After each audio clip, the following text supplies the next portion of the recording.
Hello and welcome back, YouTubers. I'm Protomario, broadcasting out of sunny South America. I'm in the Congo, and Washington, D.C. is looking great today, covered in snow up in Alaska. So, yeah, broadcasting all over the place. And you've tuned in to Radio Proto, where the Mavericks unite against injustice and intolerance, and the evils that are of the utmost high. So, there's been a lot of news stories, and you know what that means. It's time for me to be DJ Proto and do the news story rundown. So, without further ado, let's jump into it. Some of these news stories I will address a little bit more in depth with a different video, but for now, I'm just gonna run through them for you guys, and you guys can hear all about them. Now, a lot of people have already covered these, and I'm sorry if it's a repeat, but for some people, they haven't heard of these. So let's get right down to it, okay? So, there is a super rare game for the NES Stadium events poised to sell for over $100,000 on eBay. It just depends on whether or not that the seller or the buyer actually comes through on this transaction, but there have been multiple bids on this NES cartridge, and apparently what ended up happening is that the person who owns this cartridge used to work for Nintendo in 2011 and discontinued his work with Nintendo in 2012 and was permitted to sell his extra games. He said he got this cartridge wholesale back in the day when they were discontinuing it because he worked at Nintendo. So that's cool. I know there's going to be a lot of collectors out there who are really irate and upset, and I'm not taking pot shots at them, but I know a lot of these collectors hate resellers, and I just think it's hilarious. Like, you can suck on it, collectors. Honestly, I'm a collector too,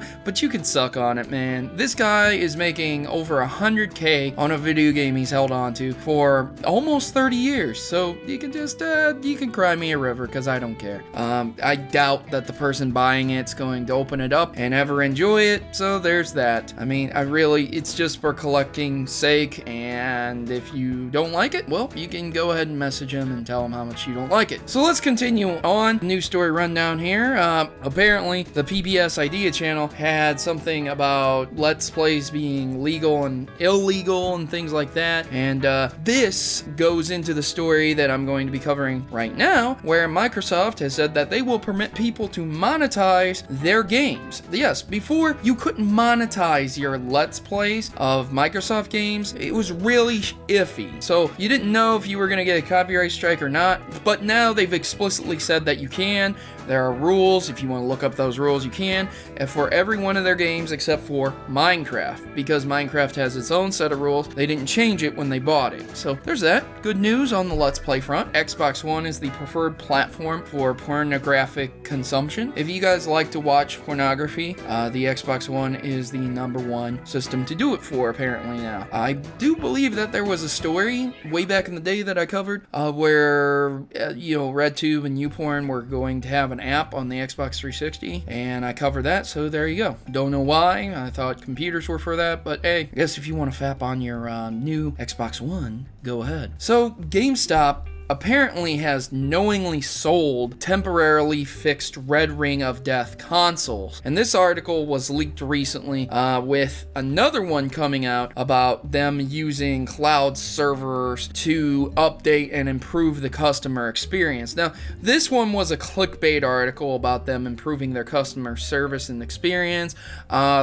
They tried to make it out to seem like they were going to be selling games on the cloud, when in fact it's just using the cloud's Azure power to run trailers and ads and sync up with people's smartphones and give them a more personalized experience if they are willing to allow GameStop to know their buying habits. Now, and call me crazy, but if you're going to let a place know your buying habits, then that place is going to advertise to you specifically. And that's not necessarily a bad thing, unless you weren't getting the advertisements in the first place, in which you're going to get spammed with those ads. So if you're not getting advertisements in the first place, don't let them know about your buying habits, because then you're going to start getting ads. But if you're already getting random ads, then I guess you can let them know that you buy a bunch of RPGs, and then they can recommend the RPGs that you already know about. And unfortunately, this is pretty much how it is, because so many people already buy the type of games that they want to buy and they like to buy. They already know about it. So letting some industry or marketplace or employee know what you like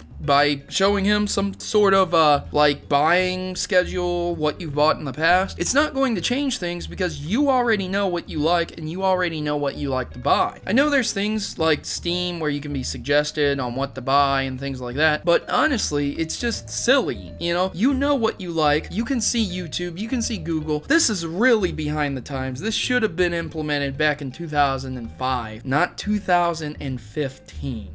So going back to the other story about them knowingly selling Red Ring of Death consoles, this is how it would work. A person would bring in a Red Ring of Death console, and their policy was to not take them because they're broken. They also have a policy to not take banned consoles, if you didn't know that. And they do sell banned consoles, but I'll get on that another day. But they ended up taking Red Rings of Death consoles. They would send them to their little factory to be serviced. And back in the day, there really wasn't, instructions and procedures on how to fix this. It wasn't until later in 2006 and 7 where Microsoft started to take interest and say, okay, if you're getting Red Ring, we're going to extend your warranty for 3 years and you can get a new console, because they didn't want people, thinking that it was a terrible console. And so they didn't have these instructions or blueprints on how to fix this. So, you got a guy in a warehouse getting broken consoles and he's like, well, how do I fix the 360? And they're just like, So what ended up happening is that they invented this machine or technique where they would heat the top and cool the bottom, or basically the wrapping around the towel, and they would solder these stuff back together by overheating the system itself. And that's not a good idea to do.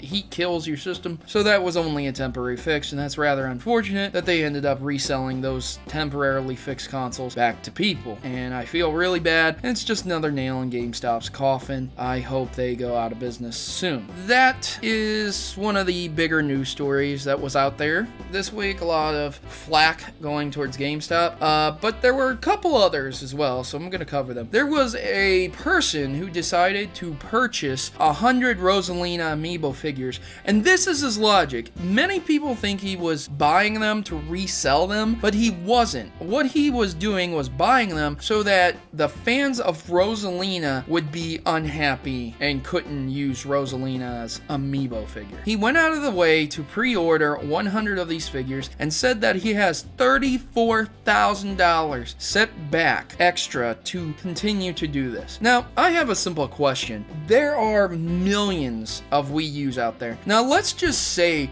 that only 10% of the 4 million Wii U's out there order Rosalina. Only 10%. Let's just say only 10% want the amiibo figure. That's 400,000 figures. At around $10 low end, $15 higher end, and $20 high end, you would need roughly $400,000 to prevent everyone from getting a Rosalina figure. Buying 100 of them is not preventing anyone from being happy. There's things called eBay. There's things called Amazon. If your store doesn't have them, if your local Walmart, Myers, whatever store that also sells maybe electronics, Best Buy, Target, if your store doesn't have them, then you can order them off of Amazon and eBay. It's not like it's a big thing. It's not like it's even a problem. So I really don't understand what this guy's game is. I don't know if he's just psychotic or insane or a fanboy, or maybe he just hates Rosalina that much that he buys a bunch of the figures, pours gasoline on them, and burns them. I don't know, that seems really mean, but whatever. He has his own motives, he has his own desires, so let him do whatever he wants. I mean, whatever. The PlayStation 4's launch in China was postponed indefinitely, and I'll get into that at a different time, but because it's such a late news story, I really don't feel like talking about it that much. Just know that the Chinese people aren't getting the PlayStation 4 yet, so sorry, China. And the Xbox One is allowing developers to tap into another core, and other developers have been saying that the extra RAM, this specialized RAM that the Xbox One has been really helping them out in developing their games. There's that. It's nice that the Xbox One is allowing them to tap into an extra core, because many people don't have the Kinect 2.0. I don't have it. I have the original Kinect for Dance Central and Kinectimals and bowling, and those games are awesome. I don't care what you say. I just don't have the Kinect 2.0 because there's no point to it. stupid, honestly. There's not enough games for it, and they've abandoned it. And so they're allowing developers to tap into those cores, and I think in the future we'll see that there's going to be games that will disable the Kinect 2.0 completely in favor of a more powerful system. And I also believe that somewhere I read that Xbox One was petitioning for help with their system. And so I think it's nice if they are. This is just speculation right now. I know I saw an article about it, but I didn't look at it too much. If they are asking for help from people, that's great. Thumbs up, 100%. People sit here and say, oh, they're asking 2-bit people up the street for help. No, they aren't. No, they aren't. No, they aren't. There are people with doctorates out there in technology and programming. There are people with master's degrees. They don't have jobs. They're single parents. They don't have job histories. They have to seek alternative forms of employment. This is beautiful for them. This is wonderful for them. They can help. There are people out there who have no history with Microsoft. Maybe they know better. I think this is the best thing that a company can do when it's looking to improve its performance. It's good. How can it be bad when they're asking everyone? If you know something about the system that they don't, F it. Help them out. How does it hurt anyone? It doesn't. It helps, and it's one of the best things I've seen a company do. It might be a little less professional than doing all these ads and keeping it on the down low instead of announcing it to everyone that you're looking for assistance, but hell, right? What's it matter? So anyways, guys, I hope you enjoyed this news story rundown. There were a couple other news stories that I wanted to cover, like the Nintendo Ambassador program, but I've already covered it in a different video. And if you guys haven't seen that stuff, then you need to check out that video.